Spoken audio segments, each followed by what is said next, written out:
Hello and welcome to DFS Coach Talk. I am Joe Sarvati, affectionately known as Coach, and we are here to go over the slate for Thursday, August 6th. And we have 5 main slate games we're going to be discussing, and boy, we've got a lot to discuss. And I am joined by the one and only Mr. Andrew Hansen. Are you ready to just dissect this? Our brains are working overtime to look at this slate. Yeah, they are. I was going to say Wednesday, but you're right. It is the Thursday slate. This is Yes. doubleheader Wednesday to get ready for Thursday. We did the golf podcast earlier this evening, PGA Championship coming up. So check that out if you haven't seen it yet. Still time to make some lineups because it's a West Coast start. But for NBA, yeah, we got the Thursday slate, a 5-gamer, kind of a unique one where they're not including the early game on either site in the Yeah, main weird. slate. So instead of a 6-game slate that's starting early around lunchtime, we get a 5-game slate starting at 4 p.m. Eastern. So a little bit tidier, a little bit easier to do our research. Yeah, I love it. I mean, especially since tomorrow the PGA Open. So we, with it starting later, like around 9, we get to watch a bunch of golf. And, who knows? So, yeah, definitely catch the PGA podcast. It's been up for a couple of hours at least. And you will have time locks at 9 a.m., which is unusual. Usually it's some kind of ungodly hour on the East Coast for golf. So catch that.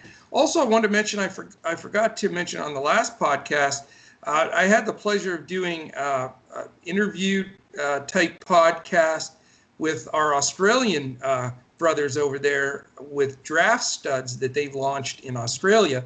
And if you have a chance to catch that, it was just a blast to do it. And it gives you a little bit of insight, sort of, what got us to this point with DFS Coach Talk. It's a lot of fun, and really appreciate Lewis and the guys over at Draft Stud. So you can find that on our Twitter.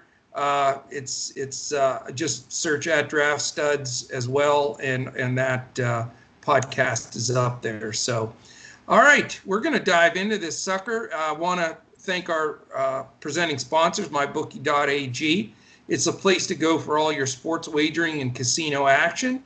Go to either mybookie.ag or dfscoachtalk.com. Use the promo code CoachTalk, no space in between, all one word, and you get $1,000 match on your first $1,000 deposit, 100% match play.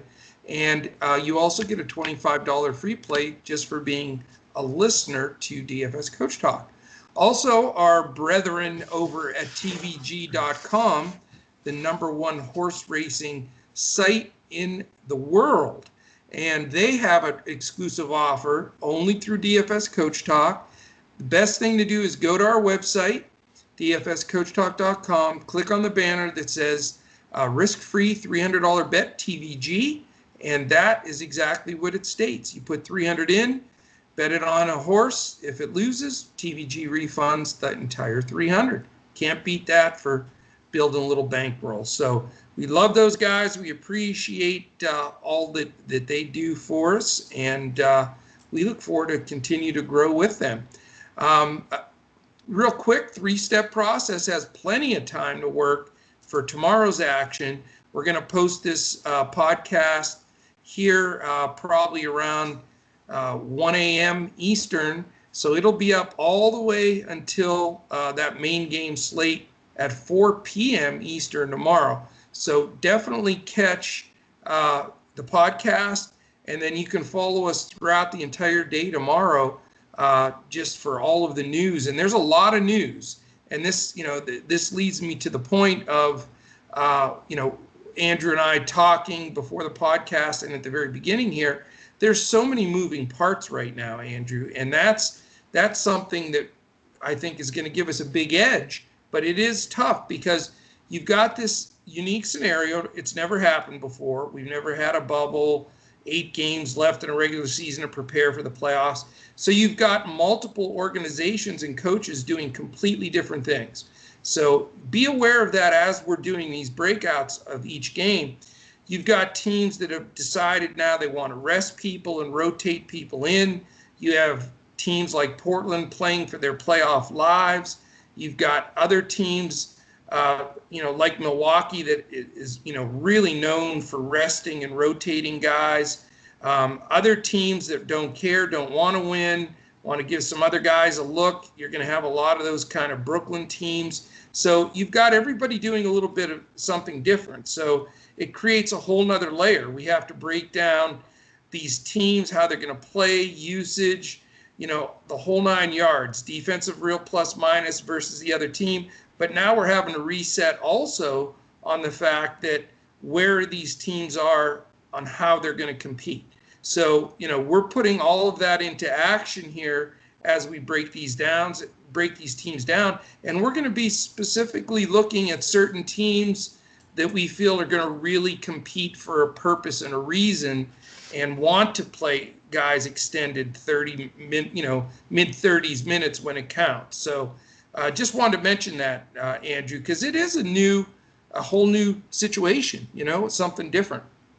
Yeah, absolutely. The seedings for the playoffs are really starting to shake out and come into focus, and those are going to affect team motivations, sit, start, rest, how many minutes, all those factors. So we're going to sprinkle that information in, that perspective as we go through this slate here. Yeah, and just one other point with that is it's so weird because it's all about positioning. No one gives a hoot about who gets home court because there isn't a home court. Right. So it's all about, for example, I mentioned to Andrew before, I was listening to some of the Mavericks broadcasters talking and on their radio show today, and they're wanting to avoid the Clippers. And right now they would play the Clippers. So they're playing the Clippers tomorrow. If they beat them, Clippers are in a dead tie with Denver. And, I'm not sure Denver's a cup of tea either, but, according to the Mavericks organization, they're gunning more to play Denver than LA. So that puts a whole nother twist into it.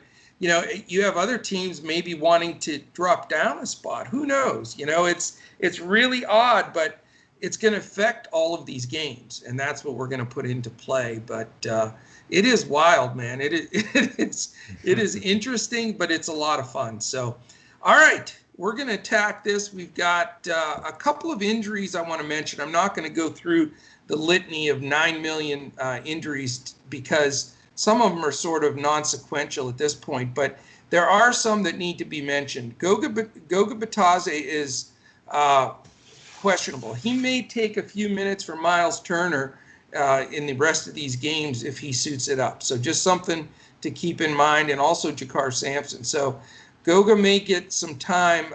Baines is still out. He's not been right. He had COVID before. He's not in great shape, not feeling terrific. So he is not in the mix in that Phoenix rotation. The weird thing is Kelly Oubre Jr. is listed as doubtful, but at least he's on the board. Right. I mean, how great a news is that? He wasn't expected to be able to play in this sucker at all with that. He had a knee issue, actually a torn meniscus. And it's sounding like if Phoenix can rally to get in that play-in games for the playoffs, Oubre may be available. So that would impact things big time. Also Seth Curry looks doubtful for the Mavs. So, gives a little more option to Burke and a few of the possibilities there. Odd to see Malcolm Brogdon on the questionable list 50-50. He had that neck issue. I was so fired up to play him when he was coming back. He had the same designation, and I just felt he was going to play because it wasn't a lower extremity or anything, and he did. He played great, but I think they just want to be careful with him because the Pacers obviously are in the playoffs. So right now they have him listed as questionable, something definitely to follow throughout the day. I don't trust them to push him, but it affects the other guys on the team. It affects TJ Warren, Aaron Holiday, on down the line. So we need to follow that news.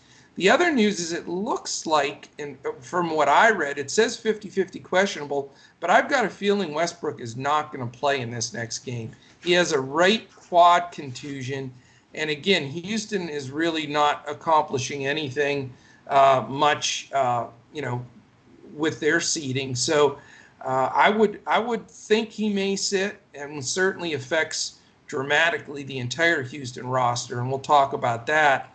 Goran Dragic is questionable. He did tweak his ankle pretty darn good. Can't imagine they're going to push him either.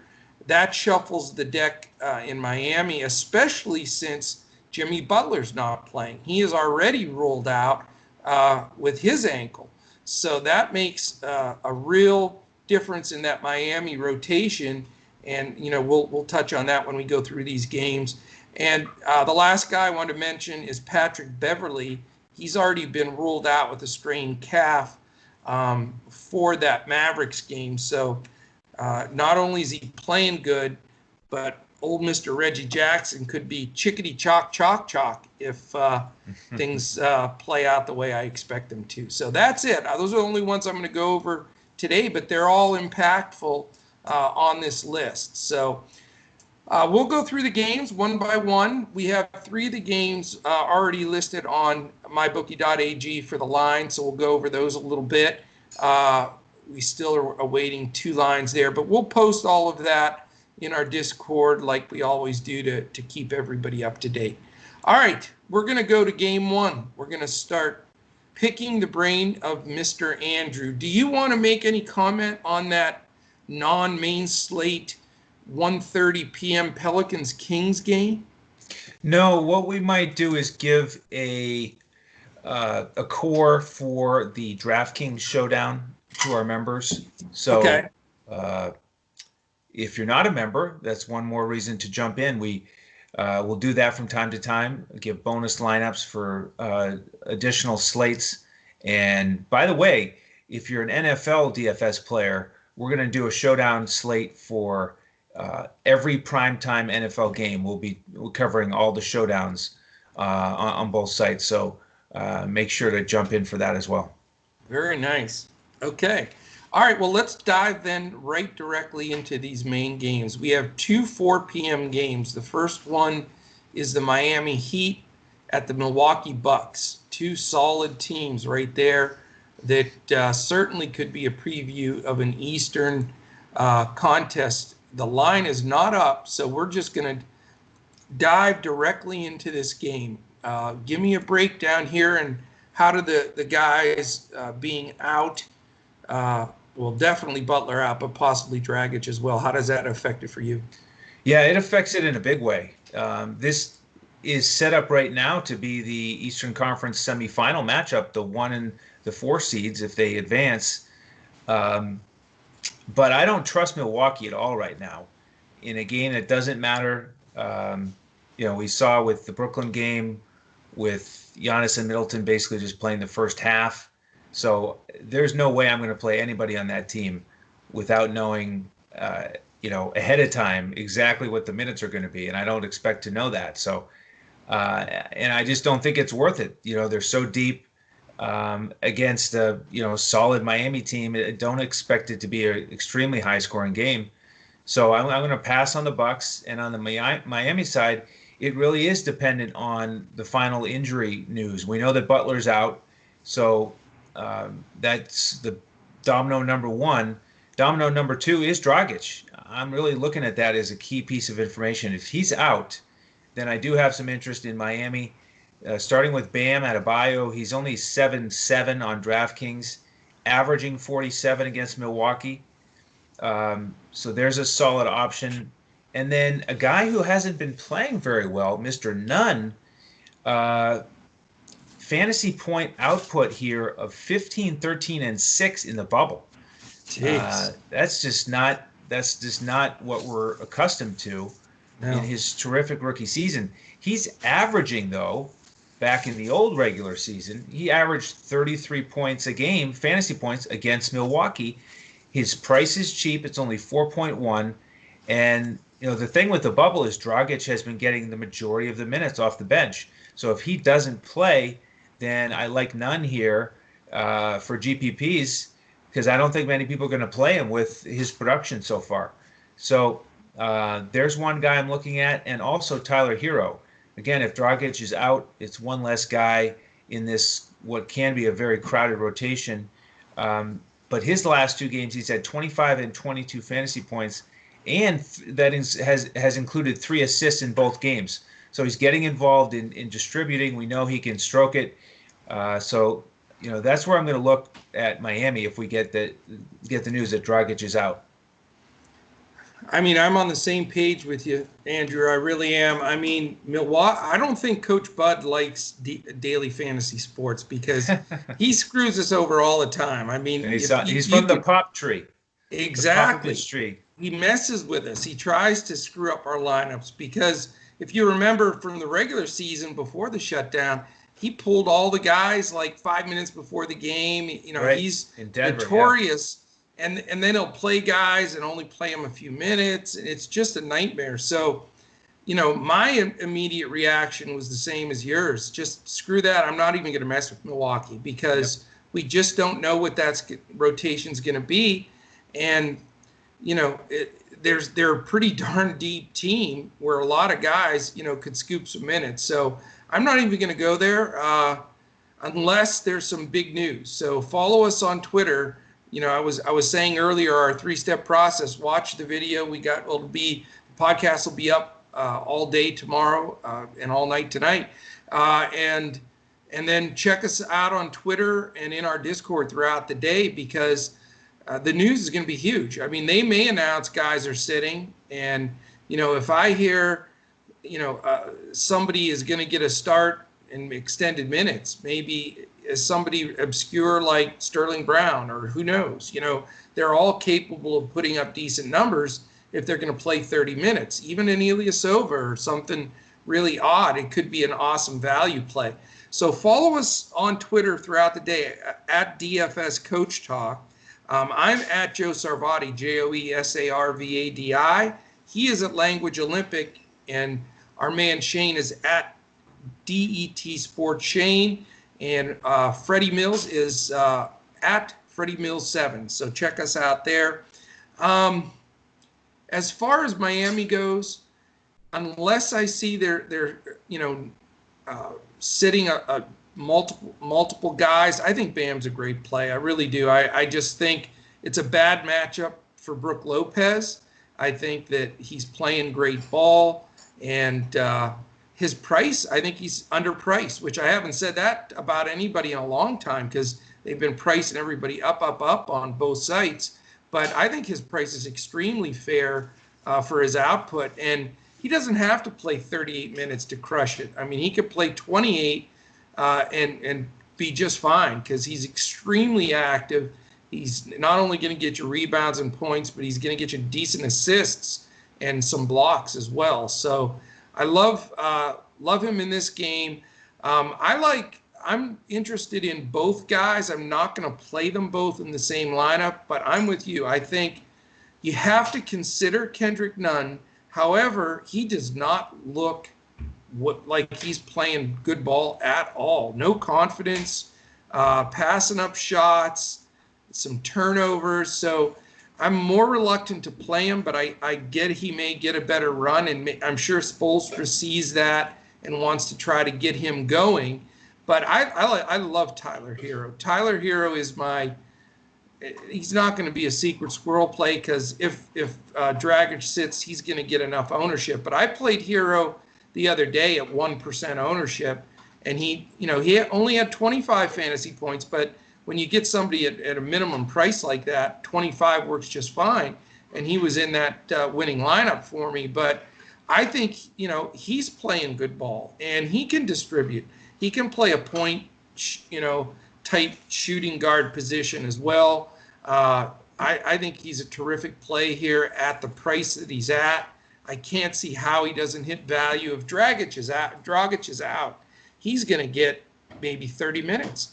I really think he will. And if he does, I mean, that's just an absolute no-brainer crush play. So he's more than likely going to be in all my lineups. And GPP play, I think a shot at none isn't a bad move at all. But after that, I don't know. Kelly Olynyk's been the flavor of choice in the bubble so far, but the prices are adjusting on him a little bit. He wanted to show out against his old team, the Celtics. So you would think there's a little regression in his window, but he is playing good ball, I got to say. But that's pretty much my feel for that one. And anything else? No, I'm ready for the next game. All right, next game, same time, 4 p.m. Eastern. This game is interesting as well, especially if Brogdon sits. You got the Indiana Pacers at the Phoenix Suns.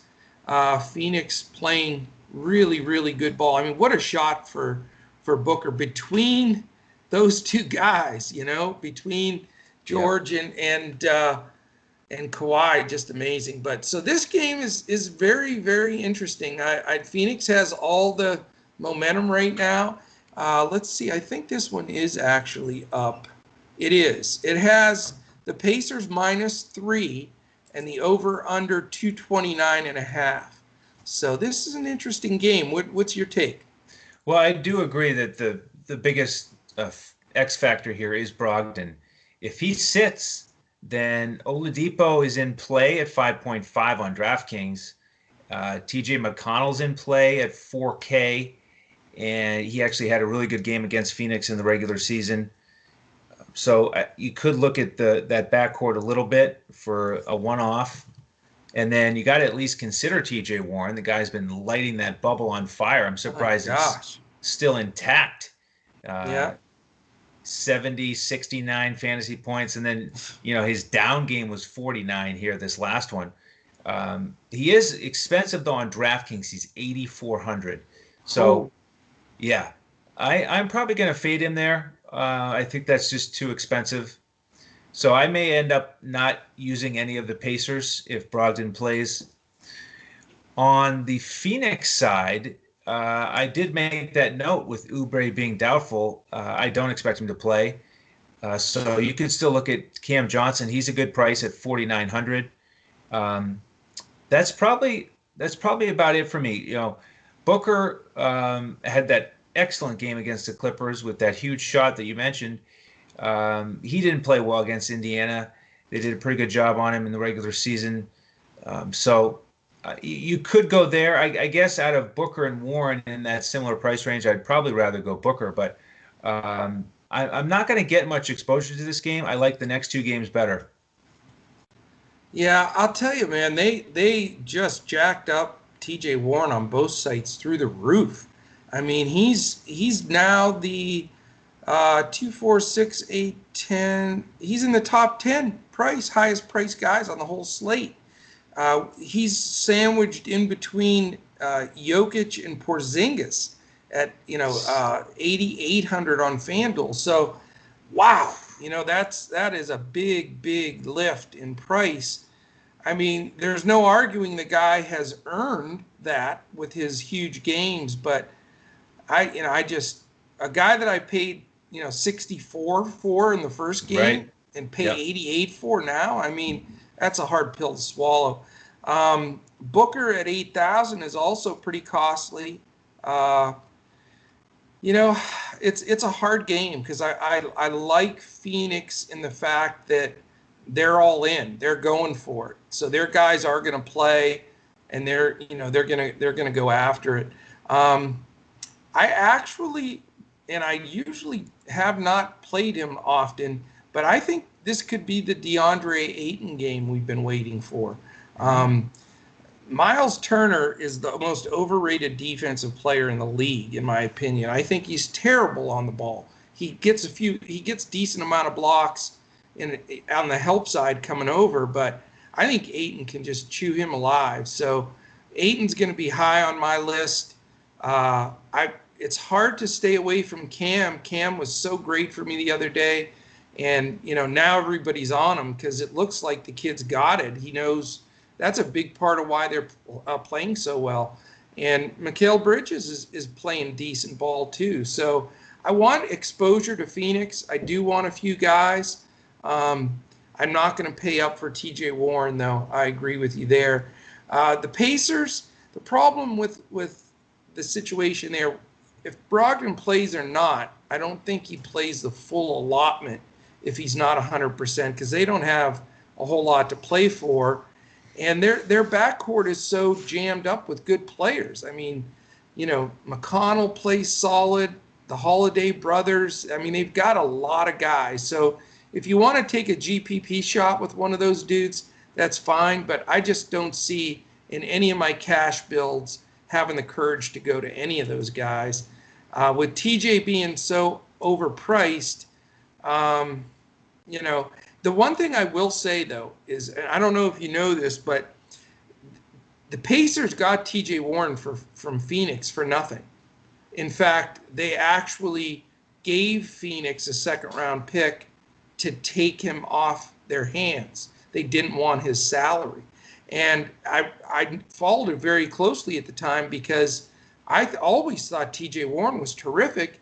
And if the Pacers didn't make the move, the Mavs had offered them the move. He was going to be a Mav.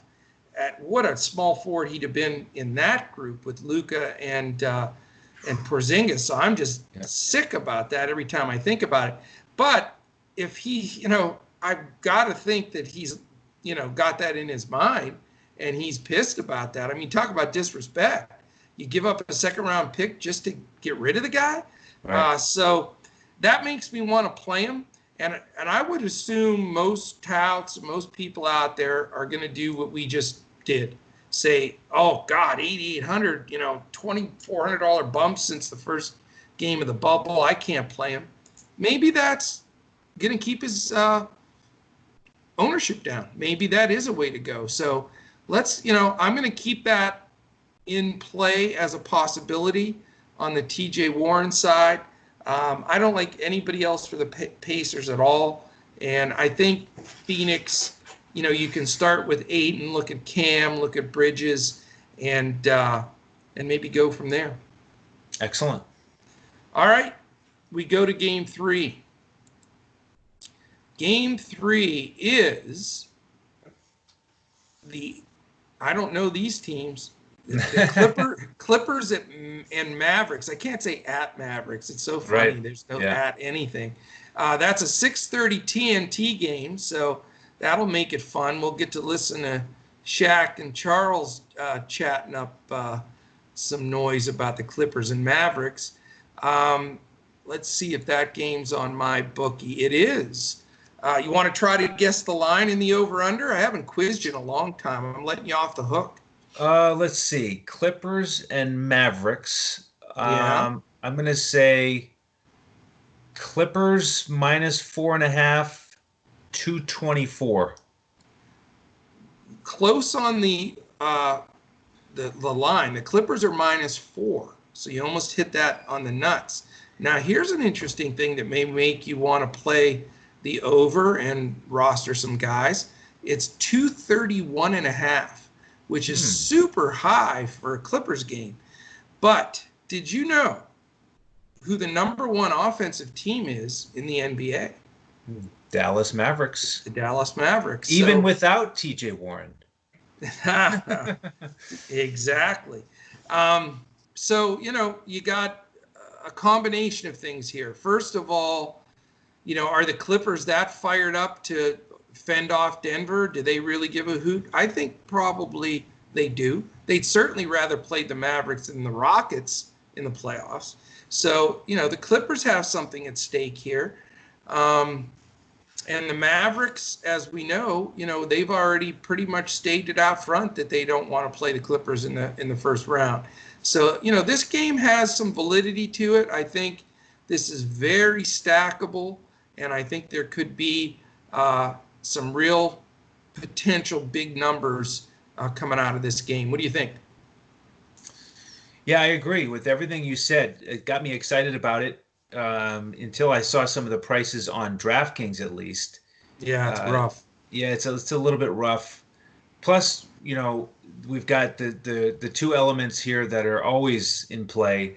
Clippers with the deep rotation, and then the Clippers with the strong defense, which makes it a little bit harder to play the Mavs. I actually think that 231 number is a little bit high. When these two teams have played in the regular season, the totals have been 213 and 217. So um, it is a fascinating game. I do think both teams are going to want to win and play hard. So I would like to get some exposure here, and I think I'm probably just going to have to go with Luka on the Mavs side. The Clippers, not surprisingly, have done a great job shutting down THJ. Porzingis hasn't done much against them. So even with Curry doubtful, I don't know if I can, really trust any other perimeter player other than Luka. And if he's just going to gobble up 20 rebounds, I mean, why bother? We don't really need a running mate for him if he does it all himself. As for the Clippers, with Pat Beverly out, you got to start to look at these guards a little bit. It's a little window of opportunity to, get a little bit more usage with all these excellent players. And on DraftKings, Reggie Jackson has been priced up to 5.8. So the guy that I'm looking at actually is a discounted Lou Williams for $5K. Chicken wing Lou. Sweet Lou Williams, the sweet, sweet Southern chicken wings. He had a decent start with about 20 minutes. I think he had 7, 6, and 6 his first game in the bubble. He's been good against the Mavs in the regular season. And again, at only $5K, a guy that I think is going to trend up in minutes and usage with Beverly out. So he's actually my favorite Clipper on DraftKings. What do you have him projected for minute-wise? I think he could easily be 26 to 28. Okay. Yep. So he's my favorite Clipper. And then next on the list would probably be Paul George. He's cheaper than Kawhi. So that might be the third guy I was going to go if I really start to make it a more significant stack. What are your thoughts on this one? Well, I mean, unfortunately, we're in a salary-based DFS world. Yeah. And, I know, and I'm not saying anything negative about any other touts or anybody out there because I think everybody does a great job. But, it's easy to say, let's play this guy, George and Kawhi and Luka. And I mean, it's not feasible. So for me, I love this game, but I'm not going to go to the 3 big dough guys. I just don't see, I don't want to chew up all my salary with Luka, George, or Kawhi. I'm going with the next flight, and I'm going to look at Porzingis in this matchup. I think the guy that had his number and caused him a lot of trouble and kept him off the glass was Montrezl Harrell, but he's not playing. So I think it gives the opportunity for Porzingis to really shine here. I think he'll step up. He's been playing fantastic anyway. I know he's a little costly, but not like those other 3 super high-priced guys. And, I'm going to look at both Lou Williams and Reggie Jackson. I think they both are going to play a big role with Beverly out. The rest of the guys just aren't cutting it. Shamet and some of the other guys, they roll off the bench. They're just very obscure. They're not going to be key players. So, I like the fact that Jackson and Williams, I think, will get a lot of the perimeter shots. I'm not sure how hard they'll extend Kawhi and Paul George, considering they've been playing more minutes than I've ever seen Doc play them, especially Kawhi, and they played all the way down to the wire in that Phoenix game. So, if there's anybody that, takes a little slack in minutes away, Doc will do that, especially with Kawhi.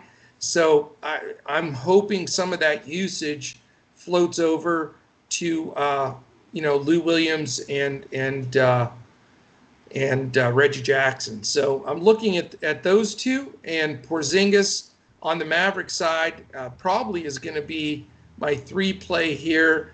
I wouldn't mind getting one more piece of exposure, but I've got to double check on salary. But I'm probably going to fade the big expensive guys in this spot, just trying to make all the salary work. And, I do have a few key players that are a little costly that I want to get in there. Yeah, I just want to mention on FanDuel, those guards are even cheaper. I Lou know. Williams is 4,700, and Yeah, Reggie Jackson's only 4,000. So it's just very automatic very there. attractive over there. I'm putting both in my FanDuel lineup. I'll just tell you that right Yep. now. But DraftKings is a little bit different. You're going to Yep. probably only need to use one of them. But, and when you look at Porzingis, I know he's a little expensive, but considering the fact of how some of these guys are priced, I think with his potential, at 86, anytime you're sub 9 and you can be 30 and 15 with 4 or 5 blocks, which I think he's capable of doing.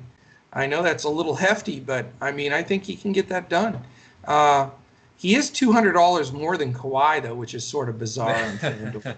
Yeah, But it's funny. it is what it is. The pricing is getting weirder and weirder as these games go. All right, let's move to game 4 of the 5 main slate games. And that one is going to be an 8 o'clock Eastern game. Portland Trailblazers at the Denver Nuggets. And let's see if mybookie.ag does not have that game posted. So let's break it down. So this one I'm excited about. I think both teams are really going to get after it. Portland's in the 9 seed. Obviously, they're trying to push to get in the playoffs, or at least the play-in game. Denver in that 3 seed. They want to avoid Houston, so they're in that 2-3-7 dance with the Clippers and the Mavs. Right. So a lot at stake here on this slate for those teams out west. I wanted to mention too before you break it down is I don't know, but I've tried like hell to talk you into giving this Michael Porter Jr. kid a shot. Are you going to finally roster the guy, or what's going on? Maybe I'll finally give him a shot after 59 fantasy points and 54. Yeah, maybe he's got a little something. I heard he's a great kid, Yeah, I laughed when I heard the podcast this morning with you and Shane talking about that. So that's good stuff. But the question is, do we go 3 in a row with him? Yeah, at 6,400 on DraftKings, he just might fit here.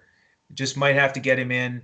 We've got Jamal Murray, Barton, Harris still out, so usage is still there for him, and he's taking advantage of it. He's got to be sky high with confidence now after those 2 30-point games. So, he's capable of outscoring Jokic again, and he's 3,000 cheaper. So. Yes, he's been priced up dramatically, but just compare him to Porzingis. You talked about Porzingis going 30 and 15. Porter Jr. is doing the same thing for 2,000 cheaper. Yeah. So, against Portland and their 27th ranked defense, I do think you have to consider him. I probably will play him in the majority of my lineups. I may look at Monte Morris here again. He's been steady with Porter these last 2 games, 2 straight 30 fantasy point nights. He's only 4.7 on DraftKings. Those are my 2 favorite Nuggets.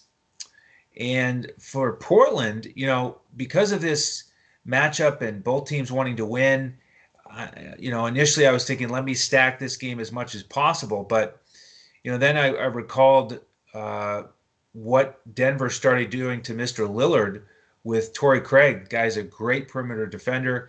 You and I, witnessed that the last time these guys played in the regular season. We talked about it before the podcast started. I think that's a really important dynamic here because you want to get Lillard here, but Craig can shut him down like almost nobody else. So I may just go ahead and fade the Portland backcourt. And, then the real question for me is, do we get Nurkic in here? And he's been ultra consistent here, playing terrific in the bubble, but he's expensive. So, I like the spot for him again with the way he's playing, but I won't be able to fit him into all my lineups at that price tag. Well, for me, this is my favorite game, hands down my favorite game on the slate. I will have 3 or 4 guys from this game on all my cash in GPP lineups. From the Denver side, you can't deny what the kid is doing. Porter's getting the minutes, and he's producing, and Portland's not good defensively at all. So I think Porter at that price, you got to consider him. I'm certainly going to consider him. I do like Monte Morris as well. Portland's backcourt, not known defensive-wise at all. So I think he's still getting the majority of those minutes with all those guards still out for Denver. And I think he's still somewhat fairly priced. So another value guy that you can look at from that side of the ball. On the Portland side, I have my strongest play on the entire slate that I'm going to save for our Discord and our members. 2 nights ago when we did this together, that's what I did with AD. And I know people are saying, oh, yeah, anybody could pick AD. Well, he wasn't as owned as he normally is. And he was my 100% lock and load. He was 26% in my one contest and 34 in the other, which is dirt low for him. I mean, he's always 50%. But, he only dropped, 74 fantasy points that day. I have a guy in this game that I think can drop 65 easy, and I'm ecstatic about rostering him. So definitely join dfscoachtalk.com, get in our Discord, and I will roll that guy out. But I am going to have 2 from the Denver side, 2 from the Portland side, and this will be my key game of the night. Excellent. All right, we have one left. It is the 9 p.m. Eastern game. Second game on TNT, the doubleheader. Lakers and Rockets. We do have a line from mybookie.ag, and we're going to give you a chance to go for a second line and see if you can nail this one. Lakers in Houston? Yeah. Oh, boy. Oh, they just took the line down. See, I knew it. You got saved by. Did you hit your MyBookie red alert button? There's no way they can have the line is down. There's no way they can have a safe lineup here at this point for Westbrook being questionable. I think there's a chance AD and or LeBron sit. So they took it down. They had it up even with Westbrook as questionable. So watch the news. When they take lines down, that usually means somebody else ain't playing. So we need to watch this one closely. So go ahead. Let's get right into the breakdown. All right. Well, maybe we should just predict that AD and LeBron are going to be out at the back-to-back. They just got whooped by OKC. They probably need a break. So I wouldn't be surprised at all if one or both of them sit. And, then that's going to open up a ton of value. I mean, Kuzma is just, going to be way too cheap if that happens at 4.5 on DraftKings. Caruso at 3.4 on DraftKings. He's one of these value guys who's already in the rotation, paying off value as it is. And if LeBron's not playing, he's going to get a lot more usage. So, well, let's just say we have no news whatsoever that those guys aren't going to play. We're just making presumptions here. We are. So, I think we might as well, because if those guys play, if LeBron and AD play, I'm not playing them anyway. Right. Because I don't know how many minutes they're going to play. They don't need to win this game. So basically the only way I am going to play Lakers is if they're out. So that's the Lakers side for me. With Houston, I'd like to play Westbrook. He's been excellent in this matchup. Harden has not. But like you said, a good chance Westbrook sits. I'd say, let's stay tuned on that one. Because I think Houston really wants to keep winning. So I think there's a chance he'll fight through it.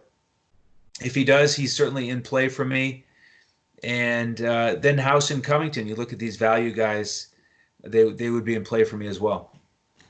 Did you happen to notice what Coach Stotts did at Portland against Harden there for about a quarter and a half? Well, that was when my power was out, but I'm guessing they doubled him. They did. They ran that double and made him kick the ball and then went 4-on-3. And I'm telling you, some of these good defensive coaches, like Coach Stotts, he was the defensive coach for the Mavericks when they won the championship, by the way, before he took the Portland job. And I love that strategy. I've been calling for that all year. And when teams do it, it creates a lot of problems. So as far as this game goes, I do not want to touch this game with a 20-foot pole, because if Westbrook sits, I can't imagine they don't run some doubles at Harden. I mean, it just wouldn't make any sense to force somebody else to beat you. I mean, if Kevin House or Daniel House, who's Kevin House? I think he's a football player, wasn't he? Never heard of him. Daniel House, I'm going to have to look that one up. But if one of those guys or PJ or somebody makes 7-8 threes, so be it. But I don't trust the fact of how they'll defend Harden. Now, if they decide they don't care much about the game and it's the scrubs, Harden could go crazy, because we know D'Antoni has a mind that doesn't work well as far as sitting guys or not running up the score or doing whatever. So, for me, I don't really want Harden for the reason that I stated on the defensive side, but certainly dangerous if LA is going to mail it in. As far as the LA side goes, I'm with you. I don't trust a single thing right now as far as who's going to play or what. But this is what I'm going to suggest, and it worked for me tonight in my cash games. Shane and I did this last night, is I left two spots where I took two guys from this game, and because both FanDuel and DraftKings has late swap, I left those two spots in there for two guys in the late game to see what the news was, to see if I wanted to change anybody out or keep them in there. And this may be a great case for that, because, if they do sit some main guys, like you said, all of a sudden, those secondary guys for the Lakers become monsters. Pope, Caruso, certainly Kuzma, on down the line. Maybe they'll play Howard now and sit McGee. Who knows? We have to see all that. And I want to have a few of those spots open for value, because what may happen is, if some huge value opens and they're going to start a couple of those guys and sit a bunch of people, that does give you the pathway to get a Harden or a Luke or somebody in there, because you have that additional value. So leave those options open, in my opinion, and and then run with it from there. I think that's the best way to approach this game. I agree. All right, man. I think that's it. We got them all. We have got them all. So tomorrow's going to be another full day. We have a podcast tomorrow, again, as we do 7 days a week for the NBA. But we will be fervently watching the PGA and MLB, which we're providing DraftKings and FanDuel lines and Coach's Clipboard for. So we got action all over the place, man, no doubt about it. So I want to thank our two presenting sponsors, mybookie.ag and tvg.com. Go to either one, use the promo code CoachTalk to get phenomenal offers from both. You can follow us on Instagram, DFS_CoachTalk. YouTube, which you're watching now, if you're watching us, please hit the thumbs up and the subscribe alert button. Those help us in the algorithms to get noticed more on there and get up the rankings when people are searching for DFS. So we really, really appreciate that.